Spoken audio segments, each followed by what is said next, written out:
We're joined in studio by Advocate Sonwabile Mancotywa, the CEO of the National Heritage Council. He'll be spending some time with us today as we mark Heritage Day 2019. Advocate, always a pleasure having you in the program. Happy Heritage Day. Happy Heritage Day. And yes, this is a very important, day to South Africans. It is indeed. And you heard some of the comments that some of our viewers were putting out there with regards to people saying it's National Bride Day and the confusion and not really recognizing what this means to people generally in South Africa. Do you think the meaning is lost presently? I will not agree that the meaning has been lost because people still celebrate the heritage in different corners. There are a lot of activities that go unnoticed, actually, in the rural communities. The Heritage Council has been, experiencing this. We have a campaign where we've been in the social media. We actually make a survey, and that survey that we conducted about South Africans. There's a growing awareness of South Africans about who they are. The young people. And then matters of identity, more especially to the youth, and also the level of consciousnness, and where young people actually are reading a lot about their part. It doesn't mean that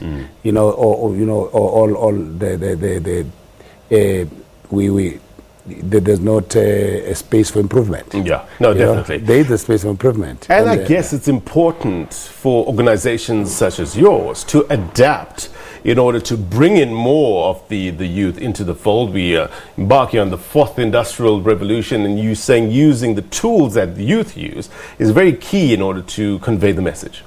Yes, but also we must also be aware about what we are dealing with here. We are dealing with a very powerful, and established, a school of thought that has been entrenched, from the perspective of colonialism, and that's a major war, that we're facing, at the moment. I mean, if you look at the battle between now, China and America, and then people are not, looking at it from another level. It's not just about, the economy. Where, for instance, Chinese are concerned about what goes into the multimedia from America, and then we ourselves here, it's a very important one. We are talking about the, fourth industrial revolution. How do you ensure that this battle, and then against erosion of the African notion of identity, because you talk about today, for instance, we're talking about xenophobia, and the whole issue of the violence against women and children. You ask yourself questions. Ask yourself questions about what is the African notion of all of these things, because you can't behave as if all of a sudden. We've just, there was nothing actually, we had no society, we had no civilization. How did we deal with certain things? How did we deal? So what's the modern notion of African identity? Because if you recognize that, you'll actually tap on this. One of the challenges actually that the Heritage Council has noted in the Transformation Charter is how we document, our own civilization. The challenge will, you can then be able to say that once you digitize it, once you document it, you digitize it, you're using the modern technology. Because you can't behave as if, certain things are not there. How you do, for instance, the conducts of people, there are a lot of things, that are rich in our intangible heritage, as a society, across Ubuntu, for instance. Ubuntu is a potent tool. The Heritage Council started the issue of Ubuntu, looking at how deep is the concept of Ubuntu, and then how do we ensure that this Ubuntu is translated, to public policy, and across, because Ubuntu is so rich that it touches every aspect of our lives, and across all the people of South Africa, and Africa at large, and Africa at large. And how do you ensure that this value system, beyond cliches, it's actually live it and interpret it, even at schools, even for our kids and so forth. So, when we look at the current climate that is prevalent in South Africa with regards to attacks on foreign nationals, is it a case of us not understanding our brothers and sisters on the continent? Is it the economic situation that most South Africans find themselves in? Or is it a combination of both? Where would you point your finger at? No, as I said earlier on, I think we've lost of looking at the African notion, of solution. Where are the African solution for this? Because our people are accepting somebody who's actually coming from another side, or rural areas or whatever, and then coming in. When somebody is hungry, they will give them food and so forth.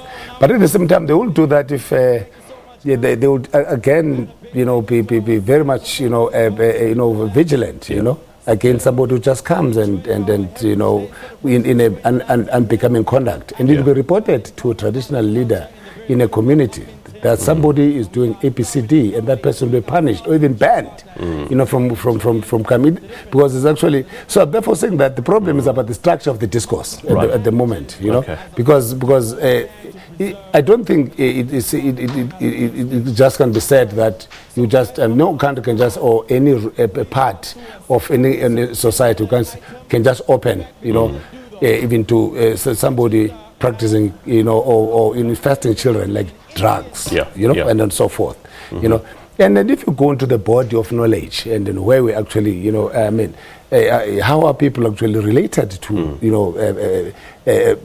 foreign people in the areas, and then so forth. Those coexistences, how people were moving from different, areas because of either they were looking for greener pastures to feed children, and then so forth. They were accepted because if you look at our history is full of movement of communities, from KwaZulu-Natal to Eastern Cape, from this and that, and then people are accepted. But it doesn't mean that people actually accepted, willy-nilly, and then immediately you've got something that is, foreign, you'll actually be reported, and say, but what we're doing is not, and you can also, obstruct a peaceful existence of a community because you're coming in. Right. And so another area is resources. Okay. Because there's such another issue of a scarce for resources. But before that, there's nothing called a pure human being, There's nothing in our blood. 100%. Yeah. There's always influence of, can I say, even biologically of somebody. Your mother can be somebody, and your father will be, and coming from another nationality. Therefore, it means that the people are intertwined. And so that's why the issue of there's nothing like say people are xenophobic. The issue is looking at the causes, because sometimes we're thin on. We jump to solutions, without, that's why a doctor actually, before giving in fact, a doctor starts with what is called looking at what are the causes of a certain illness, a diagnosis. So you don't necessarily treat the symptoms. You look for the deep cause, before coming underlying issues. Before coming with a prognosis. Sure. So there can be no prognosis without diagnosis. Sure. Our problem is that we jump into prognosis without a proper diagnosis. Now, if you can look at, do you think we sweeping a lot of the issues under the carpet in order to portray South Africa as this rainbow nation? Do you think we are not tackling it head on? The first thing that I think we are a forgetting nation. We're a forgetting nation. Our heritage is more than 4 billion years old. We've not tapped into, and look into that and for solutions. About two, the whole issue that I've mentioned now, that we actually seem also to be not researching enough, about what are the causes of certain things. Remember, even when foreigners or foreign nationals, there's a point where we said, no, South Africans are not patriotic enough. Yeah. And that changed at some point to say, but no, sometimes their behaviors in our foreign nationals that are not up to scratch.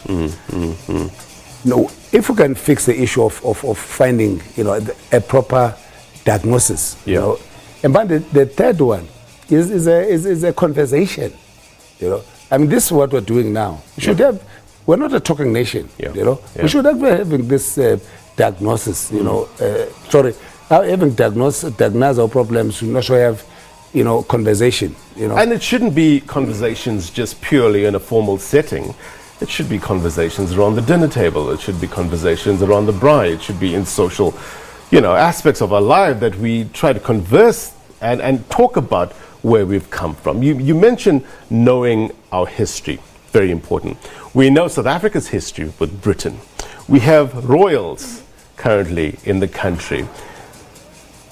These are new crop of royals. You have Harry and Meghan Markle, who was a person of color. Them being here during Heritage Day, does it take away or deflect some of the attention, or does it contribute to the celebrations of Heritage Day in South Africa? What do you think? Yeah, the issue of Prince Harry coming here, we just heard it in the media, myself, I've heard the view of Controlesa about it, that they thought that it would have been better organized to follow the protocols of, other royalties, that you cannot have a royalty stepping in or coming to another country without a formal protocol, and so forth. But also the fact that it would have been much more meaningful, if perhaps there was an awareness about it, and also it's utilized in a very important, in fact, a very useful way. Remember, Britain is very important also to us because because of the trail of colonialism, and if you look at many things, I mean, the Heritage Council was actually engaging the ambassador of UK, in view of some of the aspects of the 100 years of frontier wars, which used to involve, Britain in a number of issues, where there are certain, heritage aspects that have not been, or history aspects that have not been, finalized, and there are still, issues that's, Africa, not only South Africans, I mean, most especially on the SADC side, that, as erstwhile colonizer, you still have. But also the whole issue of restoration, and that that restoration between the British and the South Africans is very much important, without accepting the blame, because I know that the people are quicker to say that they might have been, they will be put in a situation where they must accept the blame, and therefore reparations will come, and then so forth. But the issue of, again, opening a discourse, because you see, you have mentioned something important. The Heritage Council have been observing the issue of internationalism. It should not be just be focused on official dome, president to president, ministers, and so forth. It should actually open up to people. What are the people-to-people relationships? And we still have not yet mastered that.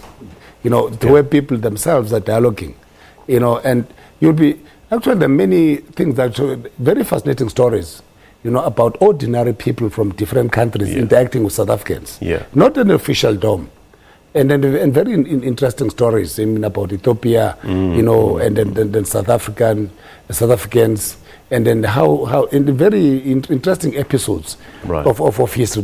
So that's why I'm saying that we need to change the paradigm from official dome in terms of interaction.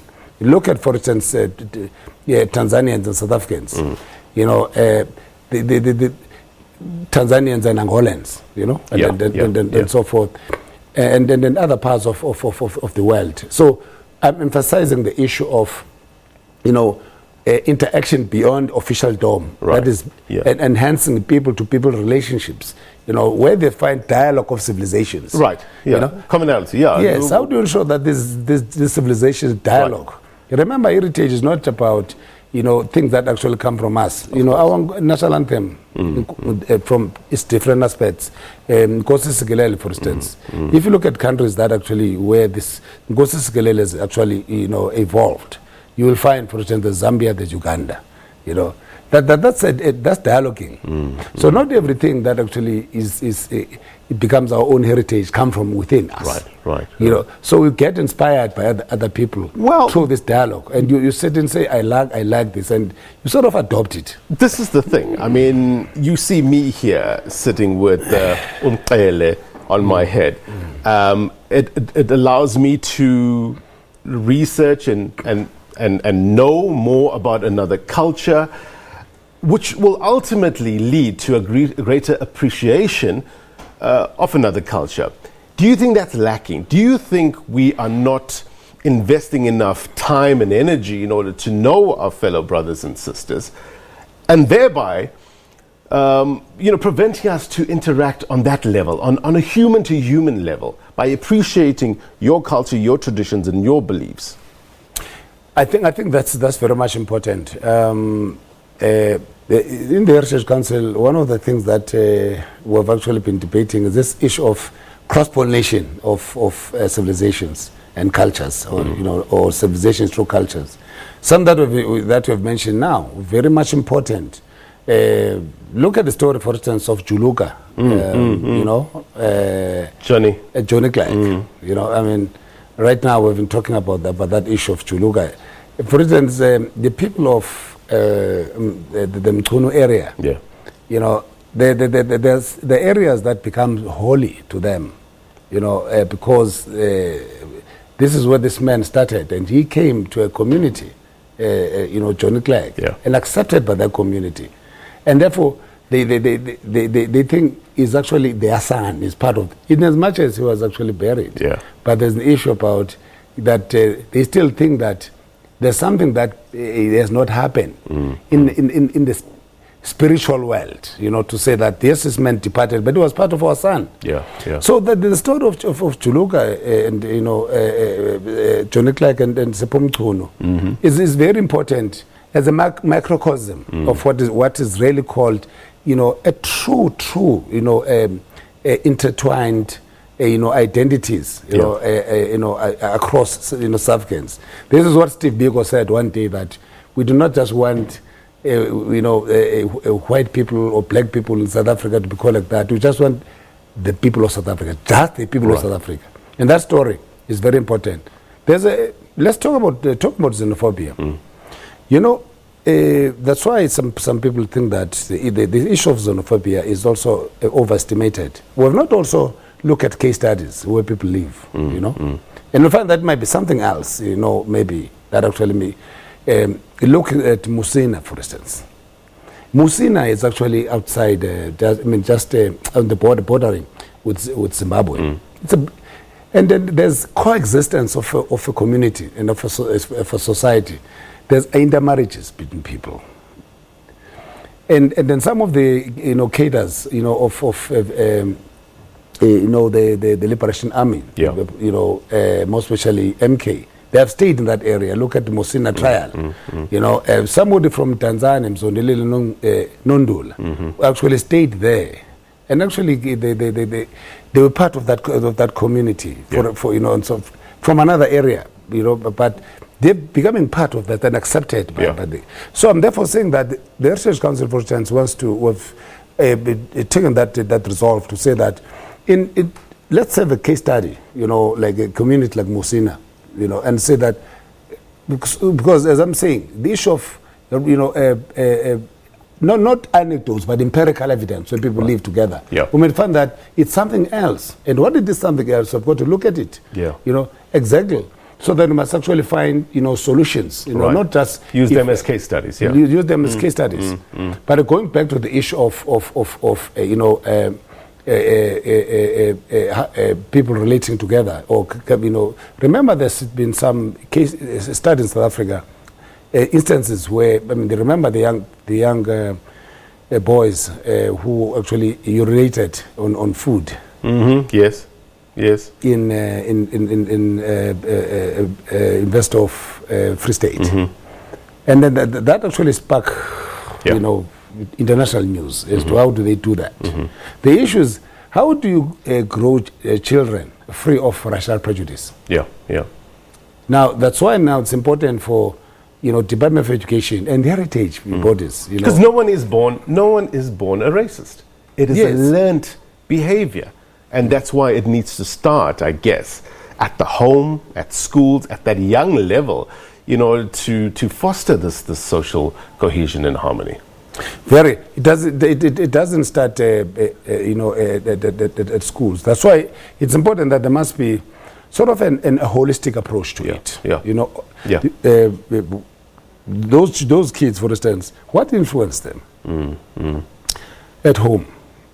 At home, they might have relating. They've seen a black, maybe a black person as somebody who is a domestic worker, working in the garden, and then go to school. And at school, they are alone as, you know, white children. You know, they don't mix with others, and then they go to high school. Maybe during a holiday, they go to Europe. Yeah. You know, and therefore the issue of superiority, you know, is actually infested. Yeah. You know, it's part of their psyche. You know, and that because they don't see, you know, and so the issue of, you know, that superiority of race, you know, to them. That's why then, and you know, you ended up, you know, in that situation. There's a study that was done in I think it was in 1995 by the presidency. Yeah. When Mr. Juelna Sitenja was still in the presidency. It talks about, you know, it's a survey about being a South African. It's measuring the national question, you know, about looking at the issue of non-racialism in South Africa. Who are we? Who are we? The question that was asked to South Africans then was, how do we see ourselves? And then groups in different, you know, ages. The group between 15 years and maybe and up to 15, maybe between 11 and 15 years. And how do you see yourself? Between 15 years and 20, or 21, between 21 and 45, up, you know. It was interesting to see that the study. It goes back to the issue of, you know, empirical evidence about what we do. Because that survey was very important, because to measure, you know, and you'll see that people related differently to that. You know, the young kids, for instance, saw themselves as South Africans. And then if you go up, you know, between 21 and 45, that's why the issue of profession. You know, I am a pilot. You know, I'm a this and that. I'm a lawyer. But beyond 45, and then somebody, I'm a Zulu. I'm a Xhosa. You know, I'm a proud. You know. Bondomise, you know, I'm a this and that, I'm an Afrikaner, and so forth, and so on. So it therefore means that if you look at that study, you know, and measurement of how do people see themselves, the younger age see themselves differently. They can mix sometimes easily. You know. Because the experiences of growing are also so different. What they've experienced, and even then their attitudes to the current. You know, the younger generation have not experienced apartheid. And they're more amenable, I guess, in order to take this conversation forward. We've got so much to talk about. I want to keep you here, if you don't mind, because I want to talk about the importance of indigenous language. I want to talk about the culture of reading. It's strong themes that are coursing through these Heritage Day celebrations. You'll stick around? All right, Advocate, thank you very much indeed. That was Advocate Sonwabile Mancotywa, is the CEO of the National Heritage Council. He'll be sticking around and keeping us informed and getting us a perspective, getting us context as we celebrate Heritage Day 2019. Okay, we're going to take a quick break. Before that, we're going to get your weather, get you more news.